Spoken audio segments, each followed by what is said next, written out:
zero order reaction. If we were to write a half-life equation, half-life is, what's the definition of half-life? The amount of time it takes for a substance to Okay, so the time required for half the concentration to disappear. So if we were to take our first zero order equation, it looks like this. Our concentration at one time minus our A naught, or our original concentration, is equal to negative KT. What we can say is the concentration of A at half-life, right, is equal to half of A naught. Everybody agree with that? Okay, so what I'm going to do is I'm just going to substitute that in right there. So that A naught over 2 minus A naught is equal to negative KT sub 1/2. Wait, what's that? Okay, so this is A naught. Wait, hold on.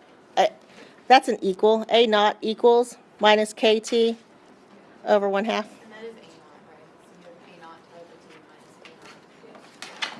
Yes. How can I get where I can subtract A naught from A naught over 2? A naught is just 2 A naught over 2, right? What? Because that equals 1. Common denominator. So I can subtract the 2 from each other. Oh, because that's still a whole. Mm-hmm. So it's negative. So if I were to solve, it's going to be negative A naught over 2 is equal to minus KT 1/2. Wait,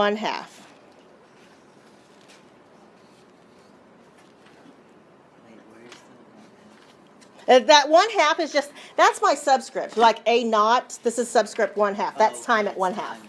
Yeah, Mark. Okay? Yes. Can you explain to me the left side math again? To how we got to negative A naught over 2? Okay, so at half-life, the concentration of A is just going to be half of A naught, which is original. And I just substituted that in to A.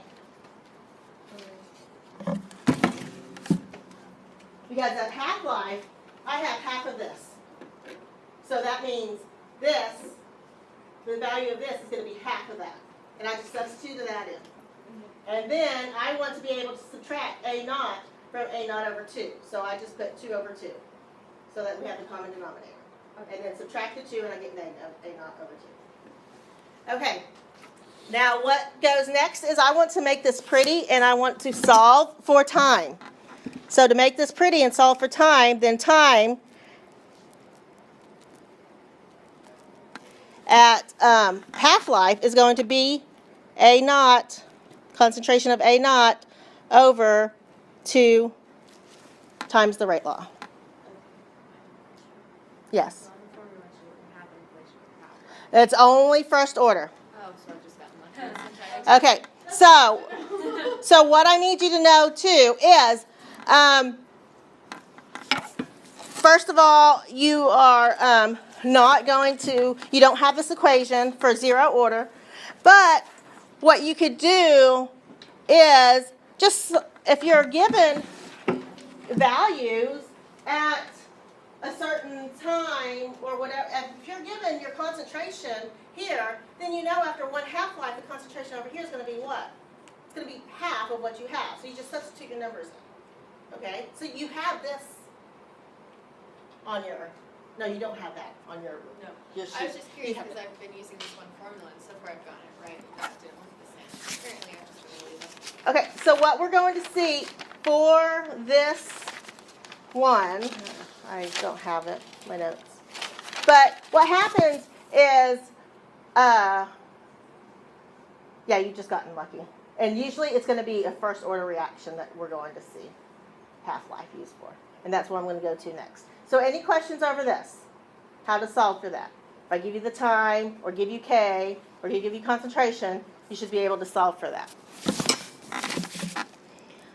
Okay, next, for a first order, what I need you to know is that all radioactive decay, everything we learned at the last of last year, is first order. All radioactive decay is first order. First order doesn't depend on concentration. It's going to be half every time. Okay? Depending on if you're at zero order or second order, you're going to see that over time it's either going to slow down, the rate of decay is going to start to slow down, or the rate of decay is going to start to speed up. Okay? But when you're talking about radioactive decay or first order, it's going to be always half throughout the time. So first order is linear, Yes. and the other two are exponential. Yes. Okay, so now this is on our AP sheet, and so let's go and here we're going to have ln of A. We're going back to our first order. ln of A minus ln of A naught is equal to minus KT. We're going to substitute again ln of A naught over 2 for A minus ln of A naught is equal to minus KT at 1/2. So at half. So the ln A naught over 2 is the ln on top of the fraction? Does it matter? Like we find the natural log of A naught and then divide by 2? I always put ln, take the natural log, parentheses, A naught, divide by 2, close parentheses. Where did the 2 come from? From the ln A naught? Half-life. It's half your concentration. Just what happens? Mm-hmm. So if we were to subtract these, remember A naught over 2 divided by A naught is equal to minus KT 1/2. Your A naughts are going to cross each other out, so divide each other out. And then you are left with ln 1 over 2 is equal to minus KT. Everybody, in your calculators right now, find the natural log of 1/2.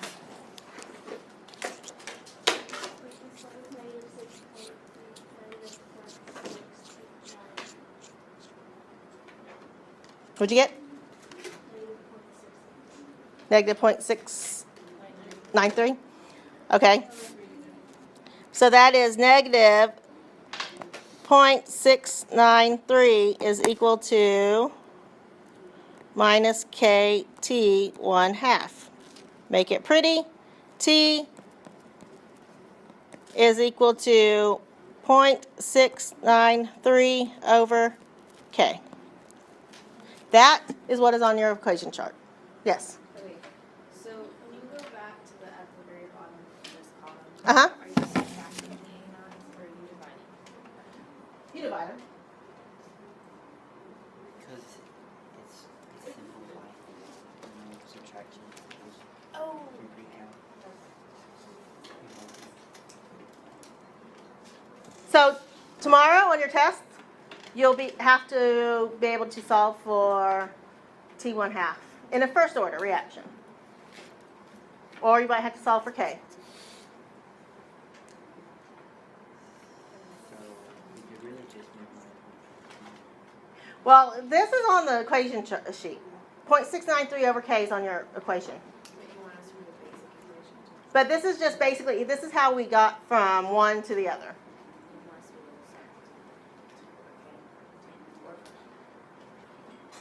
Yes. If I'll say You have a first order reaction whose half-life is 20 seconds. What is the K? Oh, gotcha. That's it. Never mind.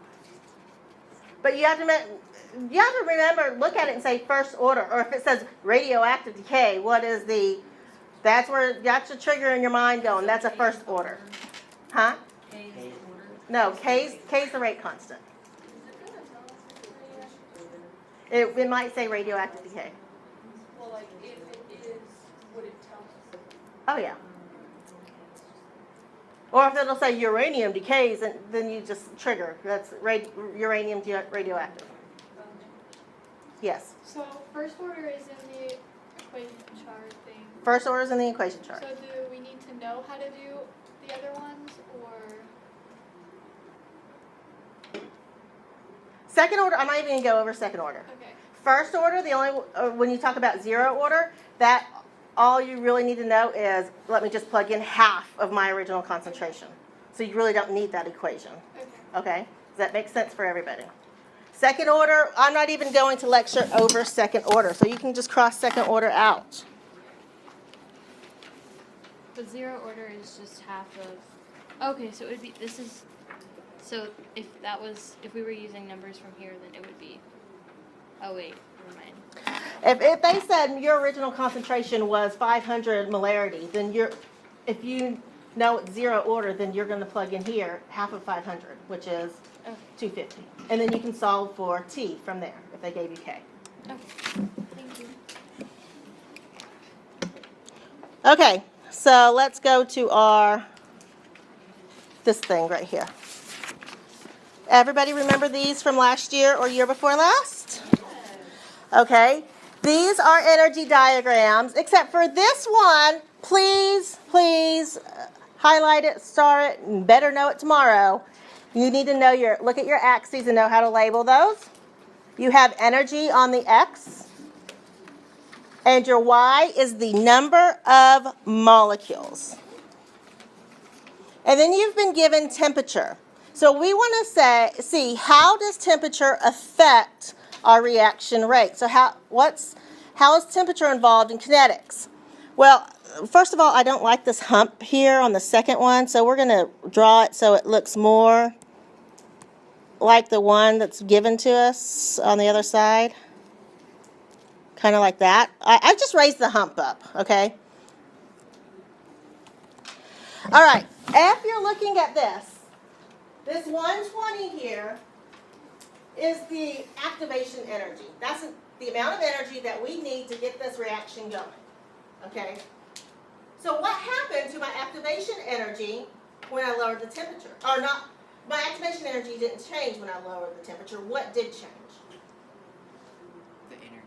The number of molecules.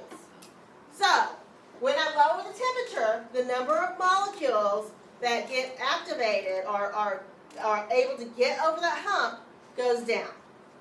Okay?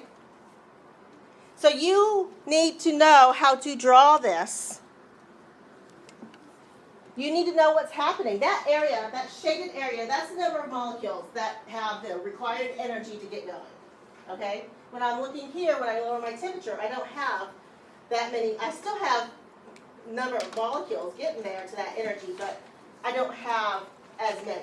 It's less energy, less particles.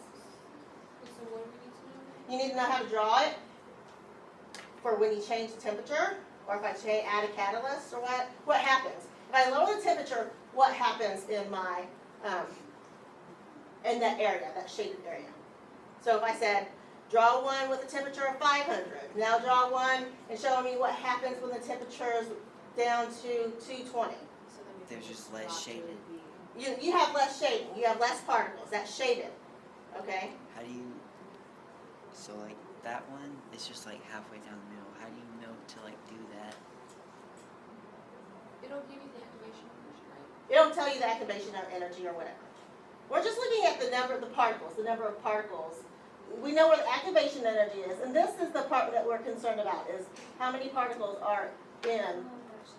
Does it matter that on the first one, it seems like the activation energy is at the top or the middle of that hump, and on the next one That's all because of temperature, and that's just showing us the number of particles. I mean, it's not going to be a perfect thing. So if I say here you have activation energy is 120 and number of particles, and you have one at 120 Kelvin and you have one at 500 Kelvin. Then who's going to have more particles that's got over the activation energy? The 500. The 500. So we know we can make this look like this versus this one looking like that. Who has the most shading? Who's going to have the most particles? This one. Okay. Doesn't matter how big the hump actually is, as long as the higher temperature has more activation. Make your humps the same though, Like the same height. the same height, Because there's the same number of molecules. same number of molecules. Oh. Okay, so this is what we call the heat 'em up, speed 'em up. If you heat them up, heat the particles up, what's going to happen to the particles? They're going to go faster, which means we're going to have more energy. You're going to have more particles with the more energy to get over that hump that we need to get to. 500 is one. Okay, yes. Okay, this is called a Maxwell-Boltzmann distribution. And the AP loves these. Is Boltzmann the same one that made Boltzmann's constant? Probably, yeah. Okay, so you need to know how to draw those and interpret those. And you see that direct correlation between the temperature and the reaction rate. Any questions over that? What about the catalyst? Then we're going to the catalyst. All right. So in this one, let's see how the catalyst. So again, you have your energy. Oops. You have the energy. Then your number of molecules.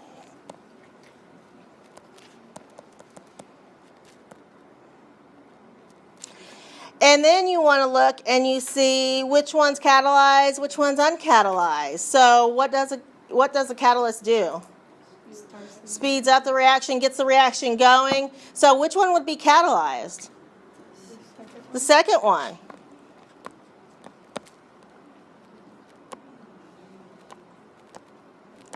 Okay, again, knowing how if I added the catalyst in there, how does it affect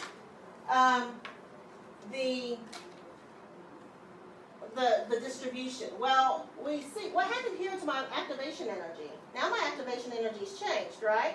We went from being 120, or we went from being whatever that is right there, can't even tell, down to 120. So our activation energy got lower. It means we had more particles that was able to go over that hump and get that reaction going. So catalyst always lowers the activation. Catalyst always lowers the activation energy. Yes. So like with temperature, it just gets more molecules Yes. into the activation. You get some to have that enough energy to get over that hump. Okay. Yep. And then catalyst just The hump's the amount of energy I need. If I don't have enough energy to get over that hump, I'm not going to have that reaction. It's not going to take place. So temperature, all it does is it just affects the speed at which the molecules are ready and have enough abundance to go over it. And then your enzyme or your catalyst just lowers. Lowers your activation. Yes. Okay. So if you have all these particles and they're going, but none of them have enough energy to get you over that hump, the reaction's not going to take place. Okay? All right.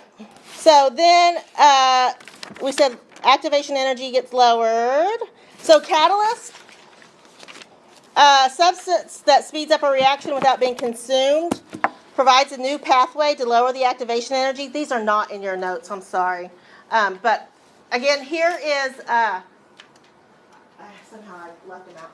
This is, you can see that the activation energy is lowered, but our amount of energy in the products and the reactants still comes out the same whether we have a catalyst or not. The catalyst just helps us get to that activation point faster. And then this is, again, a Maxwell-Boltzmann, just like we just saw. Number of collisions, if it's catalyzed versus uncatalyzed. Now, what I need you to know about catalysts, and some of you may have seen that yesterday on your the quiz, two types, heterogeneous versus homogeneous. Hetero means different, right? So heterogeneous is a catalyst that they're in different phases. So usually our reactants will be in a gas phase, and our catalyst is going to be a metal, solid phase. So the catalyst provides a place for this reaction to take place. Okay?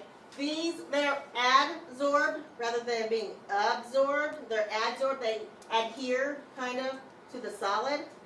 Then the reactants will come in, they'll get catalyzed, the reaction will start taking place, and then these are kicked off and they go back. Okay? So two different phases. Really, that's what you need to know about catalyst, heterogeneous.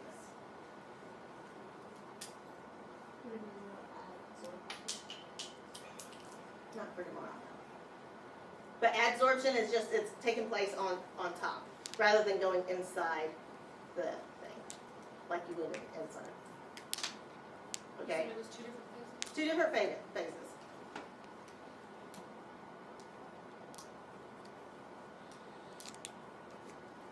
I don't remember off the top of my head. I think maybe your test, there might be a similar questions like you saw yesterday about the catalysts on your test.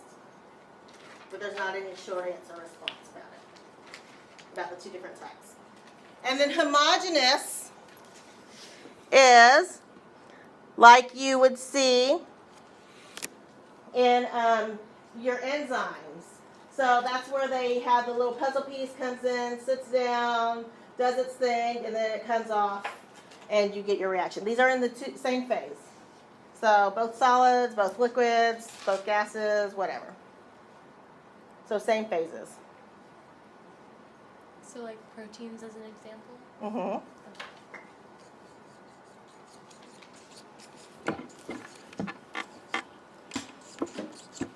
Everybody good with that?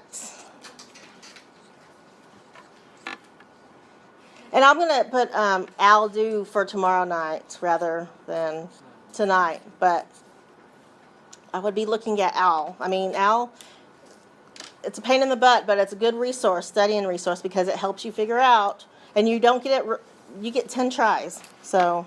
It explains it too. All right. This is our activation energy. I need you to, hint, know how to label the parts. So we have the reaction coordinate, or that will be called the progress of our reaction.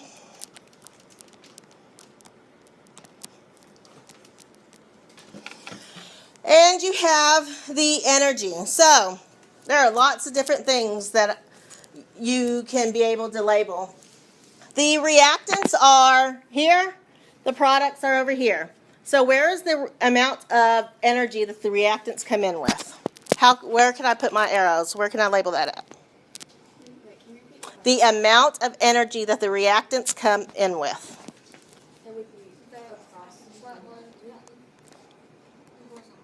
But it would be from here down to here.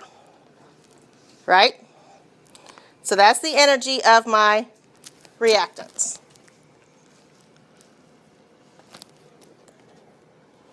So the energy of the products would be on the opposite side. Energy of the products. Where is the delta H, the change in energy, the change in heat? Between the reactants and the products. So right here is my delta H or delta E. And again, that is products minus reactants. Can you repeat that, please? What? Can you repeat what the delta H and delta E is? Change in the energy or change in heat?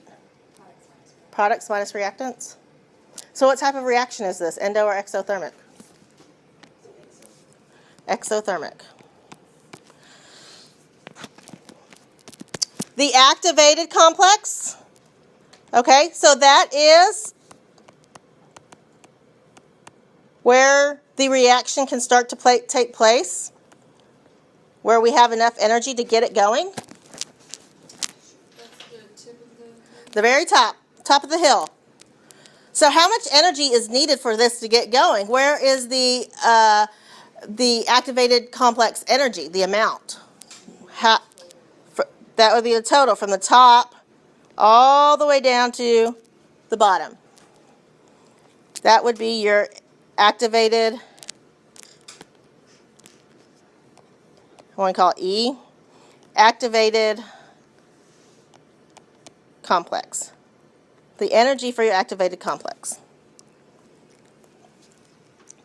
Now where can I put the label of how much energy do I need to get this reaction going, to get to the top of the activated complex from where I am starting, from my reactants?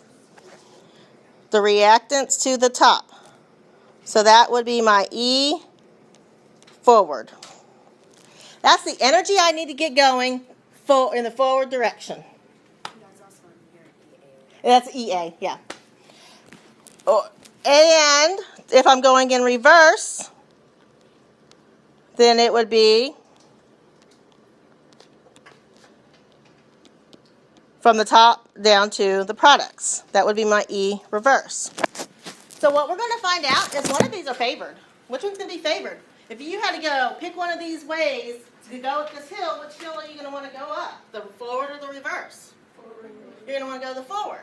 Okay, so that's why we'll say this is a thermodynamically favored reaction because it wants to go that way. Yes? The delta H or delta E, does it matter if it's products minus reactants or reactants minus products? Yes, So because the magnitude's not going to change, but the sign will change. Right. Which means one will be either exothermic or one's endothermic. Why would you product minus reactant for this one? Product, because it's always products minus reactants. So we want it to be negative. But if your product's higher, if we would have went the other way, if your product's higher, if we go this way, products is 900 And that's how we're minus 600 gives me 300. Whereas if I go this way,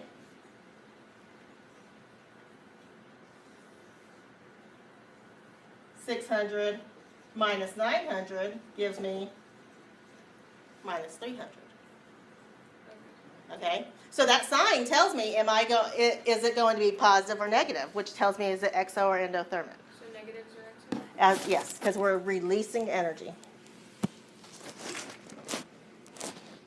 Anybody have anything else they want to add to this little? So if it's backwards, it's endothermic? If it was going back the other way, it would be endothermic.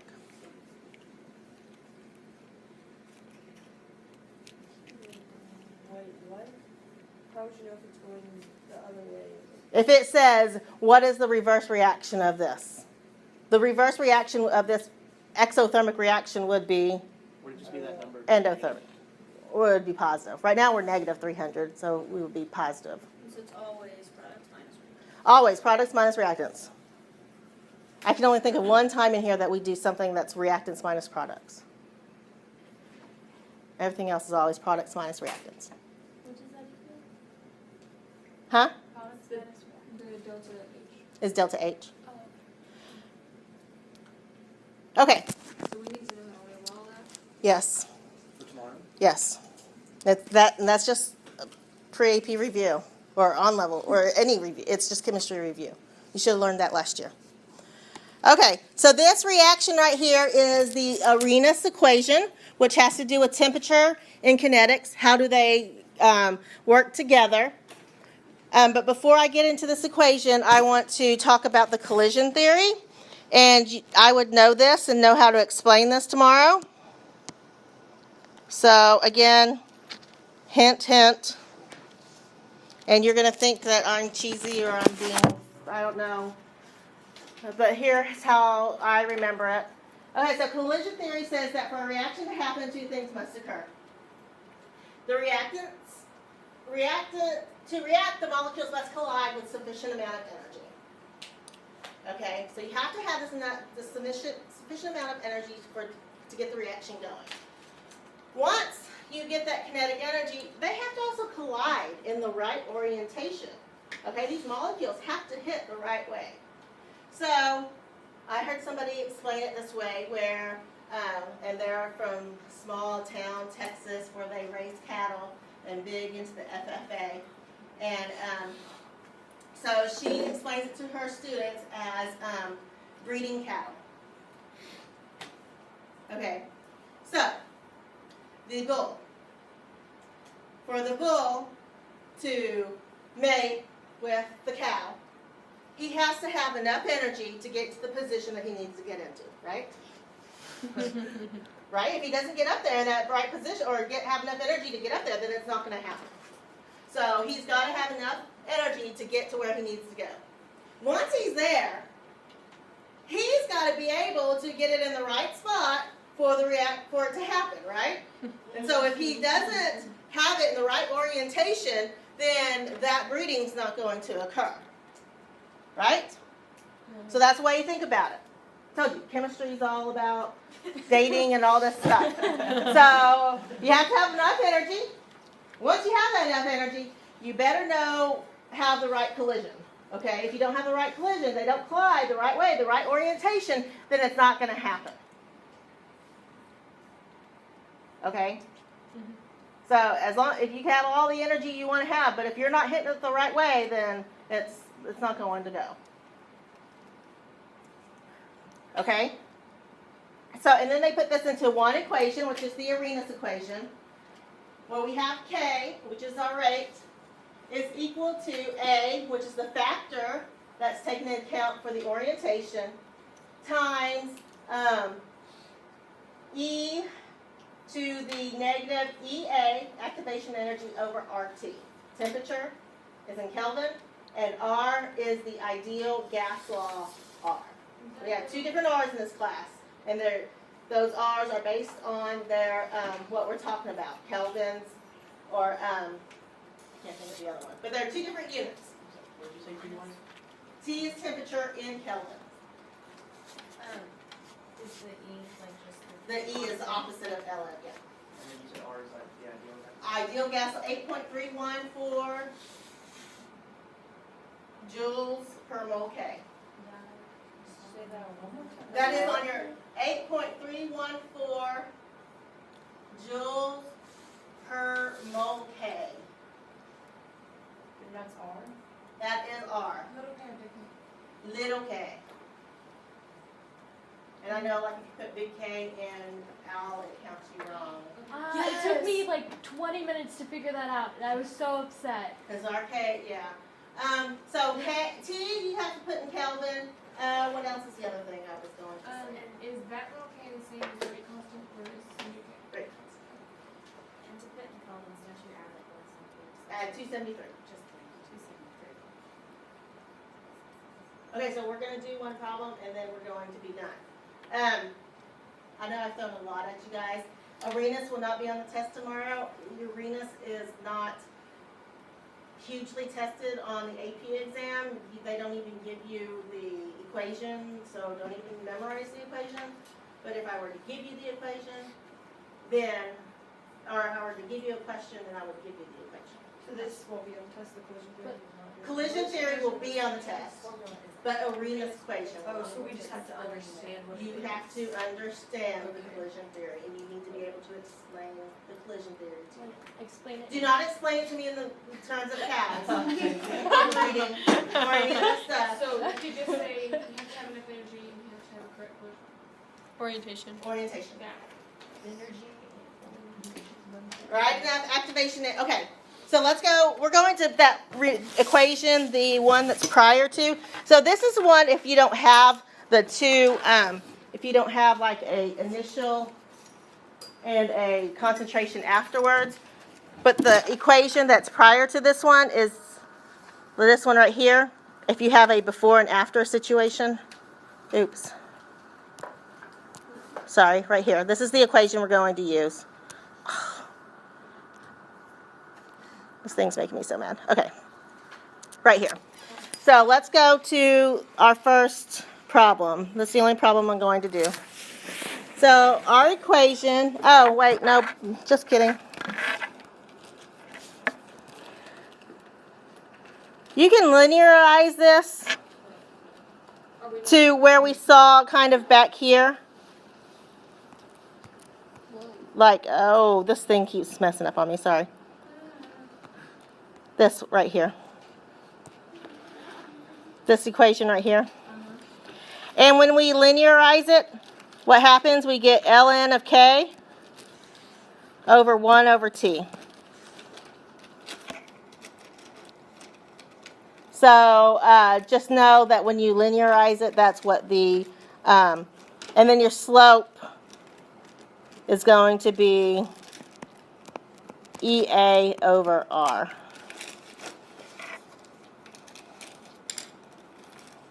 Absolute value.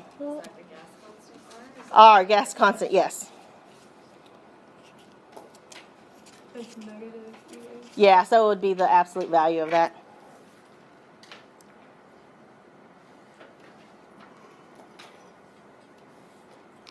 Okay. So now let's go solve the problem. So Ln, rate constant before, rate constant after, is equal to negative, or EA over R, 1 over temperature 2 minus 1 over temperature 1. So, prior to, we have Ln 2.41 times 10 to the minus 10 over 1.16 times 10 to the minus 6 is equal to energy, activation energy, that's what we're looking for, over the rate law constant, 8, or ideal gas law constant, 8.314 joules per mole K. Big K. Temperature 2 is 300 or 400. So 400 Celsius. So 673 Kelvin minus 300, which is 573 Kelvin. And then you solve for E sub A. And tell me what you get in joules.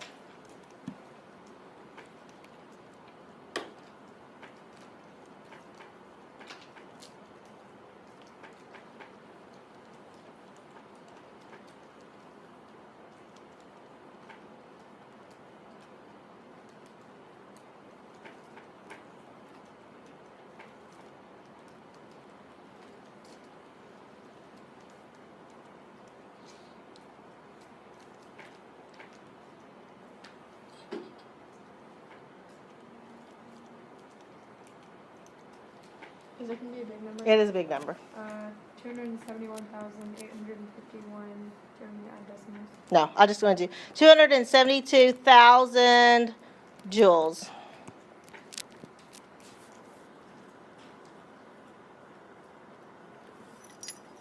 Or 272 kilojoules.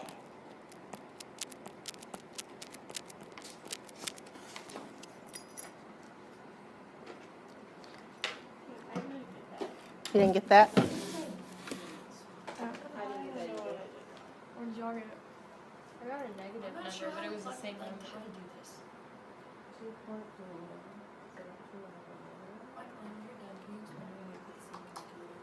Oh, no, you should have multiplied by 8. Oh, you're right. Okay. Everybody good? No? Wait, I I almost got the same number, but it's not. I still did not get the same number. Okay, hold on, let me pause this.